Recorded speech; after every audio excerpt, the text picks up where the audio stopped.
करके सुन रहे थे। तभी उस समय उपदेश को सुन करके एक नवयुवक जा करके भगवान बुद्ध जी के पास पहुंचा और हाथ जोड़ करके कहने लगा, हे भगवान, आप तो करुणा निधान हो, हम आपसे दीक्षा लेना चाहता हूँ और आपके अनुयायी बनना चाहता हूँ, फिर आपकी शरण आना चाहता हूँ। तो भगवान बुद्ध जी उस नवयुवक के मन की बात को खूब अच्छी तरह से टटोल करके कहने लगे, तुम्हें तो अब मैं अपना अनुयायी बना लूंगा, परंतु एक छोटा सा शर्त है। उस नवयुवक ने कहा कि हे भगवान, वह कौन सा शर्त है, कृपा करके हमें बताइए। तो उस नवयुवक से कहने लगे, हे नवयुवक, तुम जाओ किसी शमशान घाट पर, रात भर वहां ठहर करके पुनः सुबह आना और मैं तुम्हें दीक्षा का लाभ प्राप्त कर दूंगा। भगवान बुद्ध की वाणी सुन करके वह बहुत प्रसन्न हुआ और अपने मन में सोचने लगा कि इसमें कौन सी बड़ी बात है। वह नहा धो करके तैयार हुआ और दिन ही में जाकर के वह तुरंत शमशान घाट पर पहुंच गया और वहां एक स्थान पर चुपचाप बैठ करके देखने लगा। वहां कुछ लाशें आकर के जलने लगी। लाशों के चिता की आग भभक रही थी और वह नवयुवक बैठ कर देखता रहा। पुनः धीरे धीरे शाम होने लगा। तब तक दो लाशें और आ गईं। एक किसी गरीब के घर की लाश थी और दूसरा किसी धनवान के घर की लाश थी। गरीब के घर की लाश के साथ थोड़े से आदमी थे और साथ में लाश को जलाने के लिए आम की लकड़ियां थी, परंतु धनवान के घर की लाश को जलाने के साथ साथ बहुत से लोग आए थे और उसके चिता पर चंदन की लकड़ियां रखी जाने लगी। दोनों के चिता को सजाया गया। एक तरफ गरीब के घर की लाश और उसी के बगल में एक अमीर के घर की लाश। दोनों चिता में आग लगाए गए। रात होने लगी और वह नवयुवक वहां बैठ करके देखने लगा।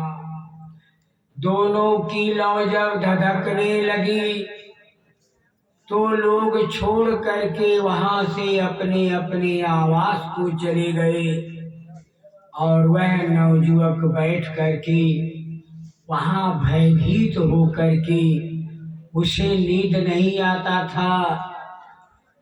वह ऐसा भयातुर हो गया था कि कहीं ऐसा न हो कि इस चिताओं से निकल करके कोई शैतान मुझे दबा दे।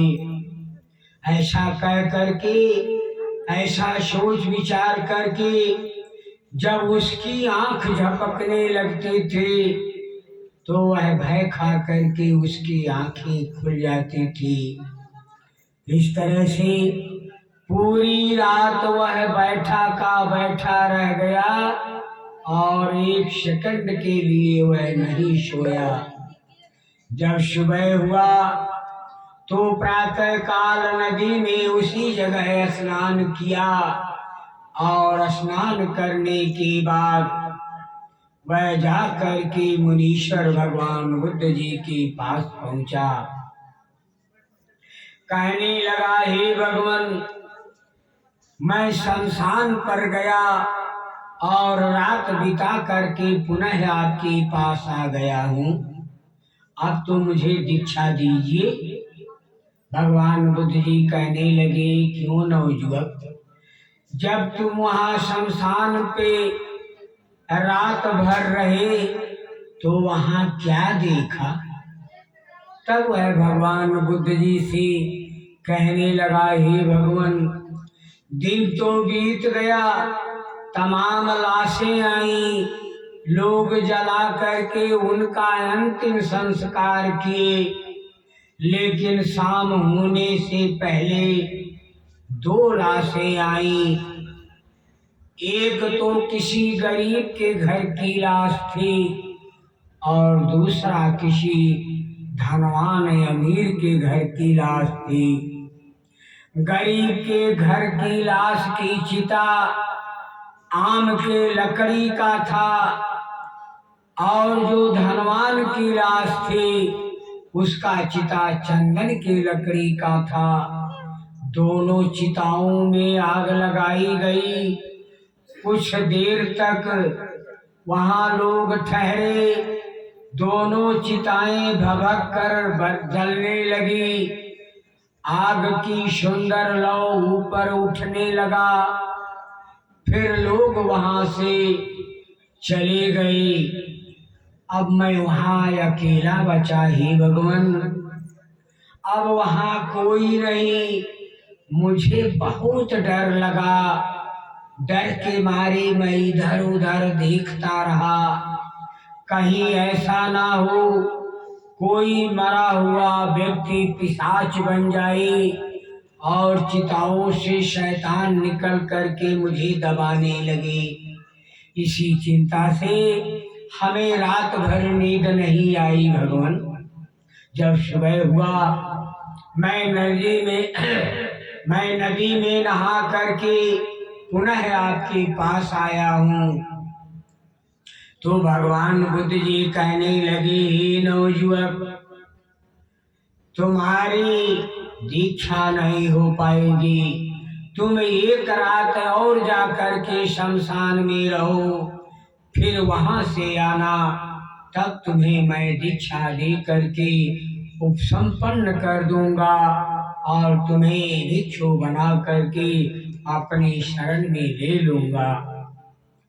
ऐसा बात सुन करके वह नवयुवक फिर वहां से गया, शमशान घाट पर पहुंचा और वहां बैठ करके फिर जलती हुई चिताओं को देखने लगा। फिर शाम हुआ, रात हो गई।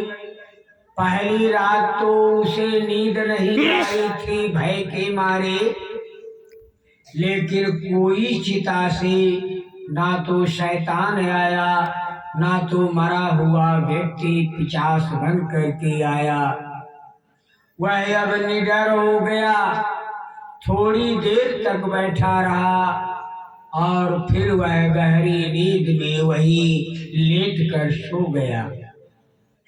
सोने पर वह स्वप्न देखने लगा कि मैं अपने घर पर हूँ, मैं मरा नहीं हूँ, परंतु मेरे घर के लोग मुझे मरा हुआ समझ करके दुकान से कफन लाए और नहवा करके कफन में लपेट रहे हैं। तब मैं स्वप्न में कहने लगा, अरे भाई, मैं मरा नहीं हूँ, मेरे शरीर पर यह मुर्दा का कफन क्यों लपेट रहे हो? लोग मेरी बात नहीं सुनी। वह कफन लपेट करके पुनः बांस की एक पतली खटोली पर मुझे लेटा दिया और घर के लोग रोने लगे और मुझे अपने अपने कंधों पर उठा करके लोग शमशान की तरफ लेकर के चलने लगे। तब मैं फिर विनय के साथ कहने लगा, अरे भाई, मैं जीवित हूँ, मुझे तुम लोग कहाँ ले जा रहे हो? लोगों ने मेरी प्रार्थना नहीं सुनी, शमशान घाट पर पहुंचा दिया। फिर लकड़ियों को इकट्ठा करके चिता बनाई और चिता पर मुझे लेटा दिए। फिर ऊपर से लकड़ियां रखी और चिता में आग लगाने के लिए एकदम तैयार हो गए। फिर मैं लोगों से हाथ जोड़ करके प्रार्थना करने लगा कि अरे भाई, मैं जीवित हूँ, मरा नहीं हूँ, मुझे तुम लोग चिता पर लिटा करके आग क्यों लगा रहे हो? मुझे क्यों जलाने जा रहे हो? परंतु किसी ने कान से अपनी मेरी आवाज को नहीं सुना और चिता में आग लगा करके लोग वहां से चले आए। मैं अच्छी तरह खूब जल करके एकदम राख हो गया। जब मैं जल करके राख हो गया तो मेरी नींद टूट गई और पूरब दिशा में लाली छा गई। सवेरा हो गया। तब वह उसी नदी में स्नान करके वह तथागत भगवान बुद्ध जी के पास आ करके प्रणाम किया और कहने लगा, हे करुणा के निधान, मैं पुनः एक रात आपके कहने से और शमशान पर बिता करके आ गया हूँ। अब हमें अपनी दीक्षा दीजिए, अपना शरण दीजिए। ऐसा कहने के बाद भगवान बुद्ध जी उससे पूछने लगे, हे नवयुवक, जब तुम आज की रात वहां ठहरे तो क्या दृश्य देखे? वह भगवान बुद्ध जी से कहने लगा, हे भगवान, क्या बताऊं, कल तो मुझे सारी रात जागना पड़ा, डर के मारे मैं नहीं सोया। लेकिन आज तो मैं जब वहां पहुंचा तो कुछ लाशें आई, लोग जला करके वहां से अपने निवास को चले गए। उस समय मैं वहीं शमशान घाट पर लेट गया और मुझे गहरी नींद आ गई। मैं एक स्वप्न देखने लगा कि मैं अपने घर पर हूँ, लोग बाजार से कफन लाए, मुझे नहवा धोवा करके कफन में लपेटना शुरू किए। पुनः मैं हाथ जोड़ करके लोगों से विनती करने लगा और कहने लगा कि अरे भाई, मैं तो जीवित हूँ, पर यह मुर्दा का कफन मेरे शरीर पर क्यों लपेट रहे हो? लेकिन मेरी विनती को कोई सुना तक ही नहीं। लोग कफन लपेट करके बांस की एक खटोली पर रख करके लोग रोते पीटते हुए, फिर 4 लोग मुझे अपने कंधों पर उठा करके शमशान पर ले जाने लगे। फिर मैंने रास्ते में विनती किया तो लोग हमारी एक भी विनती नहीं सुने, शमशान घाट पर पहुंचा ही दिए। वहां चिता बना करके मुझे लोग चिता पर रख दिए। फिर ऊपर से लकड़ियों का ढेर गांज करके आग लगाना शुरू कर दी। तब मैं फिर हाथ जोड़ करके बड़े विनम्र के साथ प्रार्थना करने लगा कि हे भाई, अरे मैं जीवित हूँ, मरा नहीं हूँ, मुझे चिता पर लिटा करके मुझे क्यों जला रहे हो? लेकिन मेरे एक भी आवाज को किसी ने नहीं सुना। लोग चिता में आग लगा ही दिए। वह आग अब चिता को जलाने लगा, आग भभक कर जलने लगी और मैं उस चिता में जल करके राख हो गया। जब मैं जल करके राख हो गया तो हमारी नींद टूट गई। आंख खुला तो देखा कि पूरब दिशा में लाली छा गई। सवेरा हो गया, मैं उसी निरंजना नदी में स्नान करके हे भगवान अब आपके पास आया हूँ, अब हमें अपनी वह करुण दीक्षा दीजिए। तब उस नवयुवक की बात सुन करके भगवान बुद्ध जी उस युवक से कहने लगे, अब तुम दीक्षा पाने योग्य हो गए हो, बैठो।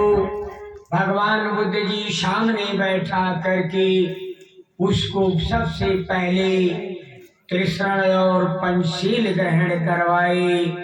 उन्हें संपन्न करके उसको भिक्षु भेष में करके अपने भिक्षु संग में शरण दे दिए।